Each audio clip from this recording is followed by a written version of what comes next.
or even in our nation, acid rain doesn't just start overhead. It comes from somewhere. And you know, a perfect example of that is that really one of the leading sources, I think probably the leading source of water pollution in our area is runoff. Runoff, you know, if there's some oil that drips from a car and it goes down a drain, it goes into the river, into the ocean, that is really the leading cause of pollutants. So it does us no good to put these laws in place if people don't realize that if you take a can of oil, if you change your oil and you dump it down a drain or something like that, which some people still do, that everything will be for naught and wasted. And that's where you need cooperation of all the citizenry. That's where education comes in. Do we have some of the strictest environmental laws, do you think, in the country? Yeah, very strict. The Clean Water Enforcement Act is a very strict law. It places some very strong penalties on sewage authorities if they don't comply with it properly. And it places some heavy penalties on industry if they don't comply with it also. And it was a fairly controversial piece of legislation, which eventually there were some compromises hammered out and passed with some fairly strong numbers in the legislature. Yeah, I was proud to be part of that bill originally. John Bennett was one of the real sponsors of that bill, along with a few other senators and assembly people. They did a good job with it. I won't dare take credit because there's so many people involved with that. We also had the major medical waste tracking bill when we had those needles washing up in there. That was my bill. I was proud of that bill. But, you know, what we're talking about is the people have to get involved. That's what we're saying, whether it be the children or whatever. The people have to get involved. They can't sit back and say, well, let somebody else do it. They've got to get involved. And we're making headway. And by the same token, you can't throw your recyclables all in a garbage can and then have a Earth Day sticker on your on the back of your car. Just a reminder to you folks at home, our number here at the studio is 681-3330. We'll be glad to answer any questions or take any comments you have. And these are the gentlemen that can do something about whatever ails you. We hope. Maybe I shouldn't have said that. We were talking about the environment, and I know that every time you pick up the paper now, everybody's talking about the incinerators and things like that.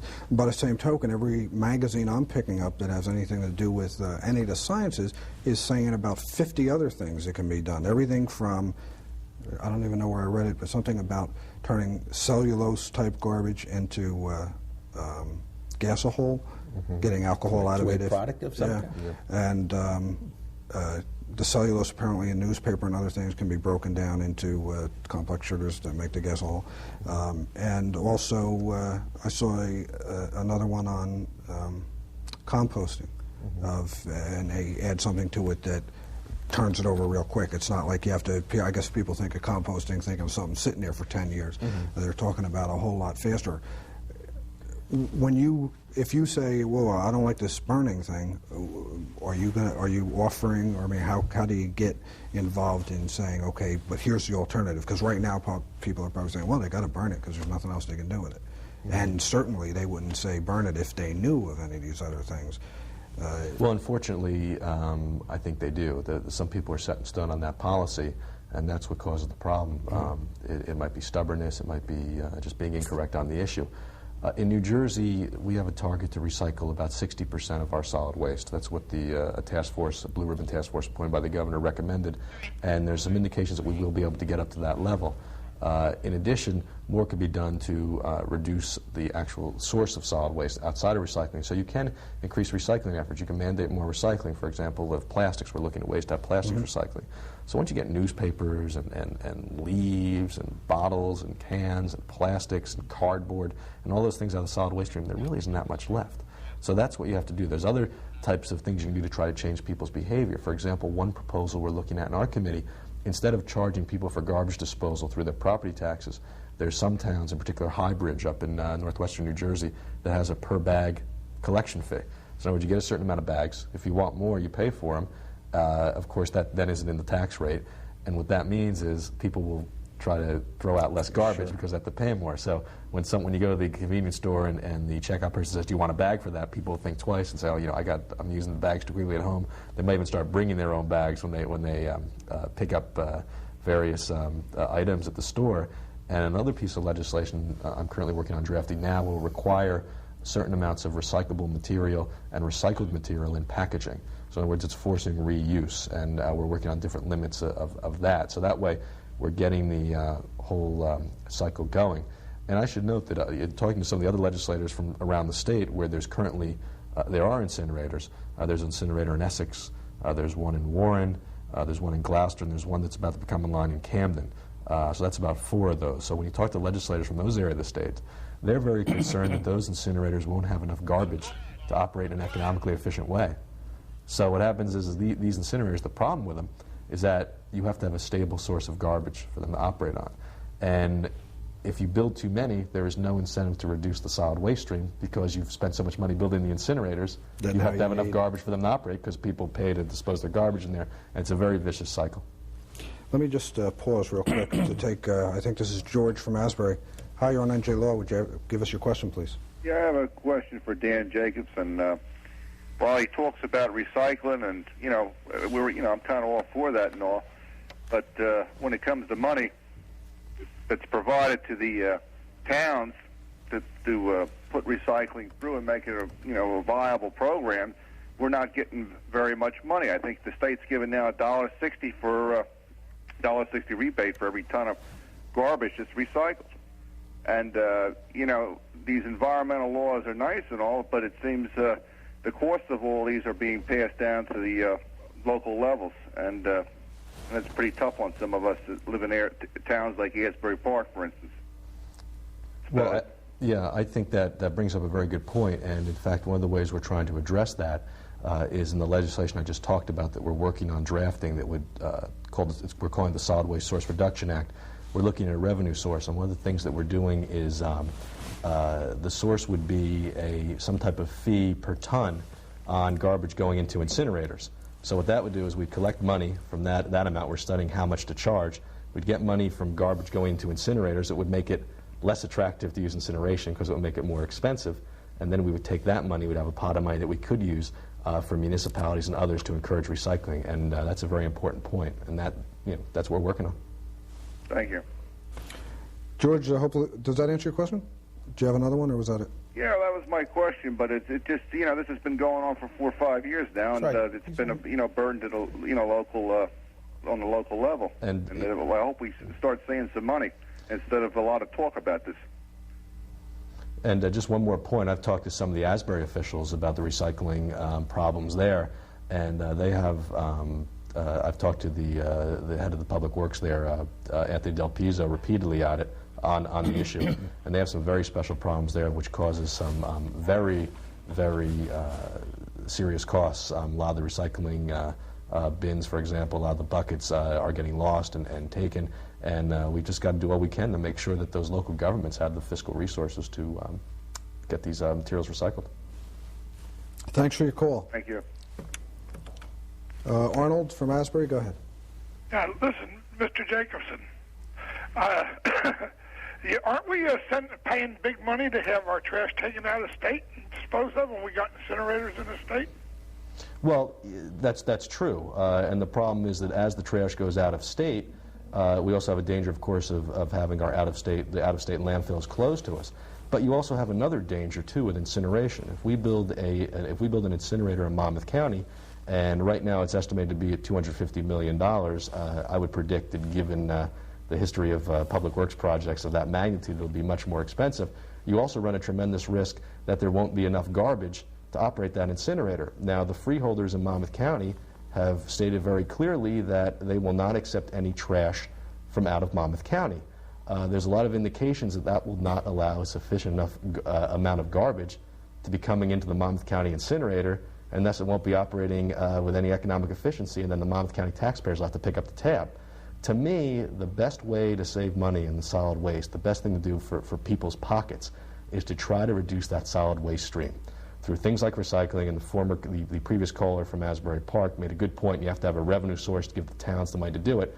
But if you do certain things, such as requiring certain recycled products, certain recycled materials and products, and encourage the reuse, and if you do other things like perhaps this per bag trash collection system, and you get people to use less, and you condition them to use less, that's the cheapest disposal method you can get, and that's really what I'm after. That part is true. What I don't understand is why, if we got these incinerators in the state of New Jersey, and they're worrying about not having enough trash, why we're taking our taxpayers' money and paying another state all this money when we can be spending it in our own state? Yeah, and you're right. And the big issue now is the reason why I have a bill and have a moratorium on further construction of these solid waste incinerators. As I said, they're tremendously expensive. Under the Kane administration, there was a policy that was basically encouraging a solid waste incinerator in every county, and we're changing that policy. So my fear, I think, is very similar to your fear. If we build these things too fast, there's going to be an overcapacity. In fact, the Essex County incinerator started taking garbage from New York State because they didn't have enough garbage, and we quickly passed some legislation in our Waste Management Committee to try to change that situation. So I think there was a very faulty policy that was left over from the previous administration that we're trying to change. But here in Monmouth County, there still seems to be that headlong rush into incineration, and it just doesn't. Other counties are not going that way. It doesn't make environmental or fiscal sense.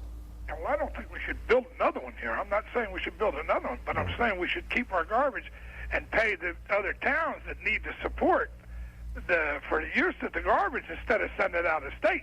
You stop New York from bringing it in, Exactly. but you're sending ours somewhere else and paying big money when you can be paying Newark or these other towns that are worried about not having enough garbage and keeping the money in our own state. Absolutely, and that was the law that we just passed out of that committee to encourage these inter-district agreements where you send garbage across various counties. And you're right, we got to make sure it's deposited here, and that's what the policy that I'm pursuing on that committee I think will do by putting incineration as a last resort and waste reduction and the reduction of the solid waste stream as the first resort. Arnold, I think that, excuse me, I think the state has to take an active role to set some guidelines down and say this is what it has to be. We can't be floundering around, well, you build one, don't you build one. I think the ones that have already been mentioned probably would be sufficient for all the garbage in the state of New Jersey. And I certainly don't think there's a need for one in Tinton Falls. If it could just be for us, which they'd like it to be, it can't, because it has to be a regional center. And the state isn't going to allow you just to build a small one just to take care of a small area. So the state has to set forth some tough guidelines, which I think, by the way, they're doing now. I see that coming forward. And then I think you're going to see the problem resolved. I hope so, Joe, and I hope they keep the money in the state. Kevin, thanks a lot. Have a good night. Thanks for calling, Earl.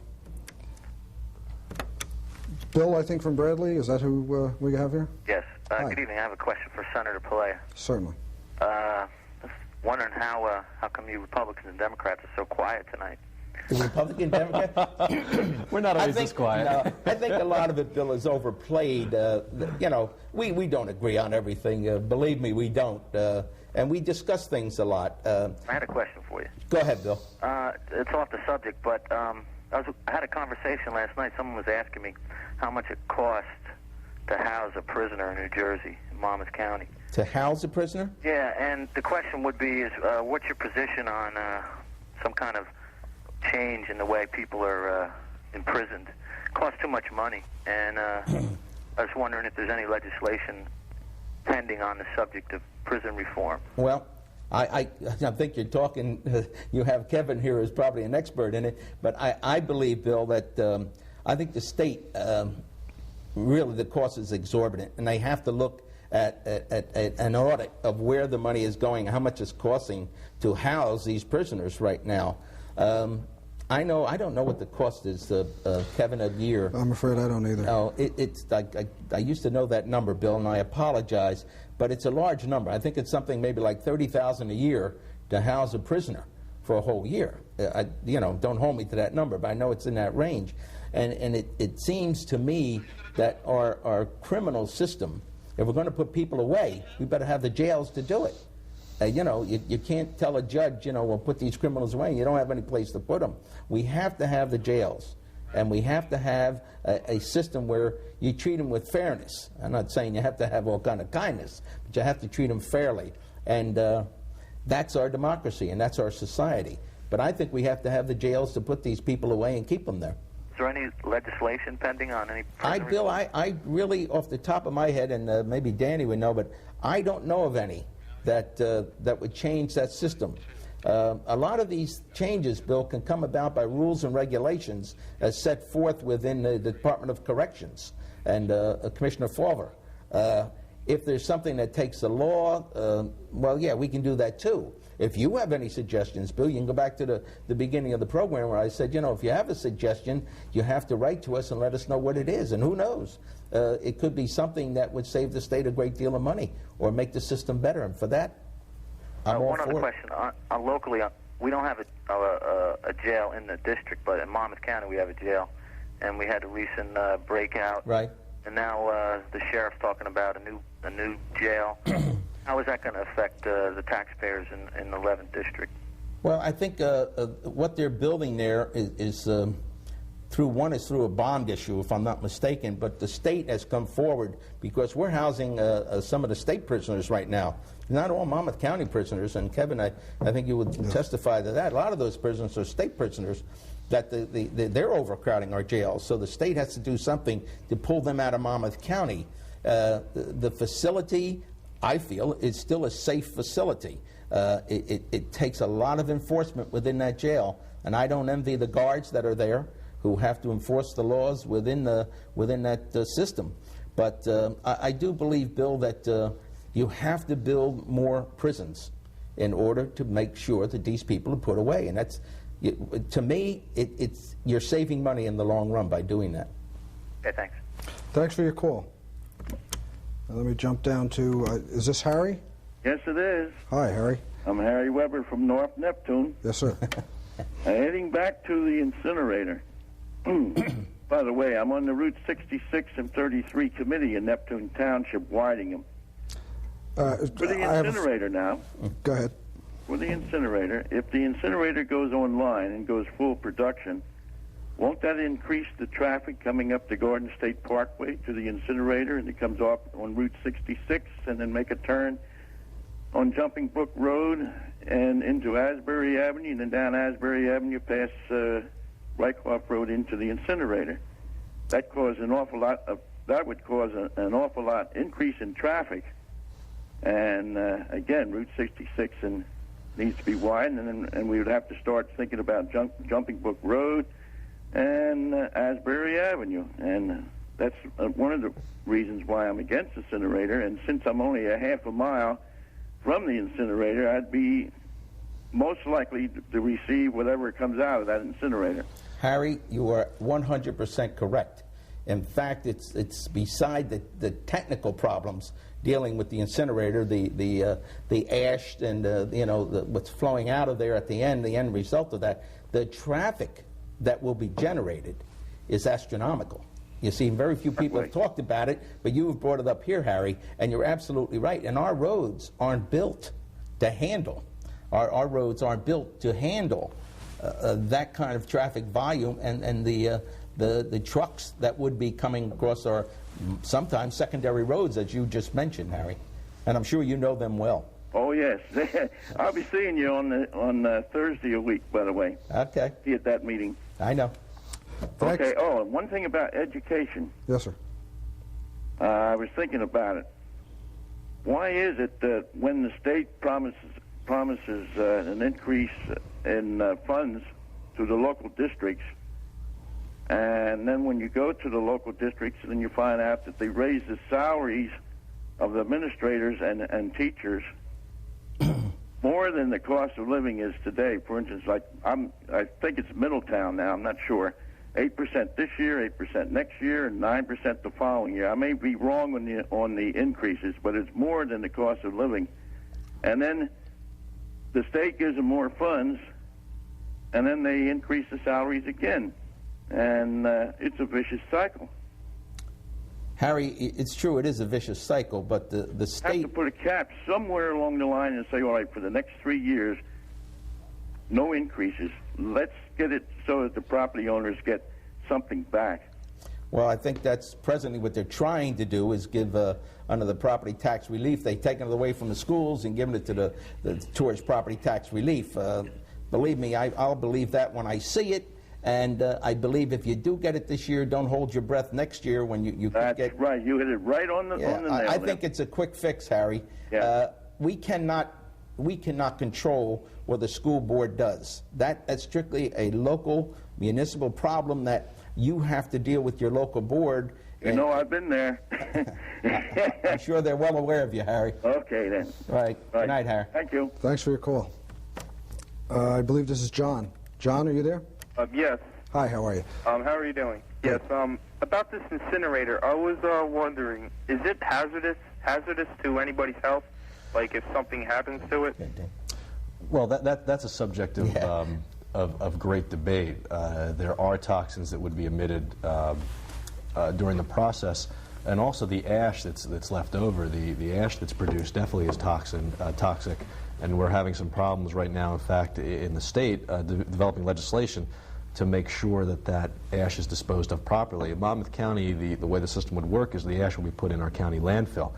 The thing that still amazes me about the whole issue and the situation in Monmouth County is you don't even have to get to the environmental concerns for me. The economic issues make it so clear that you should not be taking this technology. I'm very concerned with the environmental effects. I don't fully trust the technology. I'm not sure if it will be safe. It seems that a lot of times when you use these types of technologies, 20, 30 years down the road, you'll read a report that although you thought it was safe 30 years ago, there's a problem now. And I can think of the government assurances on the various weapons plants throughout the country that are now environmental and ecological disasters in Washington State and Colorado, for example. So it doesn't make any economic sense to take the environmental risks. And just like the previous caller, Harry from Neptune, the Senator and I live in Ocean Township, and we also will be subjected to the plume or anything downwind. And at my age, at 29 years old, I don't feel comfortable spending the rest of my life breathing that stuff, and it doesn't make any economic sense. So I hope it's defeated in the referendum coming up. Yeah. Well, will this pollute our waters at all or anything like that? Well, whether it will pollute the water is hard to say. Eventually, the westerly winds would carry it out into the ocean. Whether the ocean could absorb the toxins, I'm not sure. I know this, I don't like seeing any types of toxins or any toxic materials going to the ocean. There's enough going there now. But I think the greater fear is proper ash disposal, as well as what would be coming out in the plume right through the air that we'd all breathe. Yeah, okay. All right, and I guess that's it. All right, thank you. Thanks for your call. All right, thank you very much. You're welcome. Whoops. I know how to use this phone. It brings us to an interesting point. Certainly there's stuff being spewed. One of the interesting things about driving around Ocean Township is you find out what a lot of people are up to. And as you were talking about that, getting rid of the ash and the waste, strangely enough, there's a place right in our industrial park, I think Lopat it's called. They're an environmental company. Apparently they have something that they treat ash and some types of waste. So sometimes you don't have to look too far or just in your own backyard to find out that there's somebody. But you see, Kev, that's the point. Yeah. It's in the works. People are working on it. But I agree with Dan. It's not there yet. Absolutely. I don't feel it's there yet. I don't feel comfortable with it myself. I don't feel comfortable with anything nobody has all the answers to. No. When you say, well, will it, and or maybe it shouldn't, or something, that's a little too scary. We're going to get to it. We'll get to it eventually. I don't know whether we're there now. Yeah, and if you have a choice between putting various measures in place that would reduce the solid waste stream, such as increasing recycling or encouraging people through various methods to use less material, to have less trash, and if you have a choice between trying to do that first or going for a technology that we know has certain environmental problems and questions, to me that the first choice is obvious. You try to reduce the solid waste stream through changing habits. I think from 9 years ago, how much more we all recycle. And just look how we do it with the mandatory recycling. We just have to keep changing our habits because I don't want to have to breathe this stuff for the rest of my life, and I don't want my kids to eventually have to breathe it either. Okay. Let me... is this Bob from Winnemassa? Yes, it is. Oh, hi. How are you? Fine. Can we have your I know question, it's getting please? late, but No, that's okay. just like to ask a quick question to both the legislators. I'd like to know about the reaction to the potential closing of Fort Monmouth and what it would do to the economic conditions of the state as well as the local area. Well, I'm sure Dan has his viewpoint. It probably won't differ much from mine, but You know, a lot of people, and you brought it out, Bob, you said the economy, people just think of the plant itself of Fort Monmouth. Well, when you start branching out of what Fort Monmouth means to all of us, it's devastating what it can mean to us. I applaud the efforts being made by our congressional delegation now, and I read today's paper where it said, well, we're getting there, but we still might lose jobs. And, you know, that would be a shame if we lost even one job, because the Fort Monmouth facility is one of the greatest in the nation. I think the people that work there have done an outstanding job over the years and have contributed to the health and welfare of our nation. It would be, clearly it would be devastating. There's no doubt about it.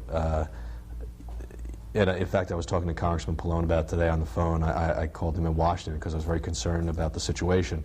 Again, it doesn't seem like Fort Monmouth will be targeted like other bases in the country. I know I saw on the news tonight, Monterey, Fort Ord is in line to be closed, and it's estimated that would be $1 billion loss to the economy and 25,000 jobs. So hopefully we can preserve it and utilize it effectively, because if we don't, it would be, I guess in a word, devastating to our local economy.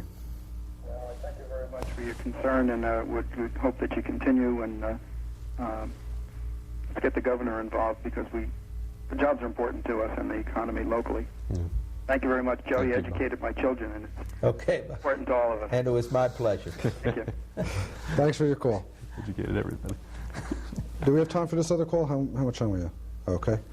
Hi, real quick. We only have a minute or so. Can we have your question, please? Yeah, my name is Mike. I'm from Neptune.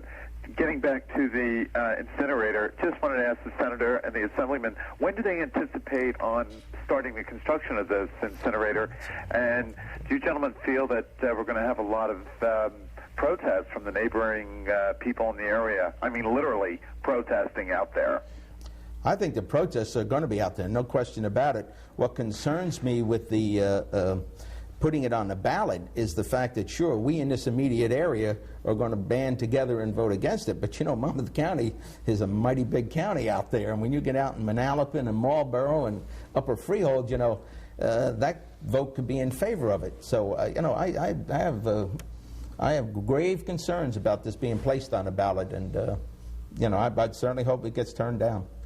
In 30 seconds or less. 30 seconds or less. I think that if you see this incinerator start to be built, you're going to see some tremendous protests, and regardless of the result of the referendum that's proposed, which I think is really a sham. I really can't believe the Freeholders are doing it. On one hand, they say they won't take a regional facility, and on the other hand, the state says it'll have to be a regional facility. Meanwhile, you have the spectacle of a large corporation like Westinghouse coming in with a quote-unquote education program. I think it will still go down the referendum, but regardless of the results, as a state legislator looking out for the interests of New Jersey, I'm still going to pursue legislation to stop these things and make them the last resort of our solid waste policy, and I'm very committed to that. Thank you. Listen, I want to thank you, Senator Palaia, and Dan Jacobsen. Thanks much for taking time out and coming down and seeing us. I think it was really interesting, and I'll tell you what, we didn't even get to half of the other stuff we were talking about. We didn't get to gun control and auto insurance and all those things everybody was worried about out there. You're probably saying, whew, thanks. We'll have to come back. But they raised some good questions on no the phone. problem. Thank you. Excellent questions. I want to, for myself, my guests, want to thank you folks at home for tuning in. Until next time, good luck, God bless, and take care of yourselves.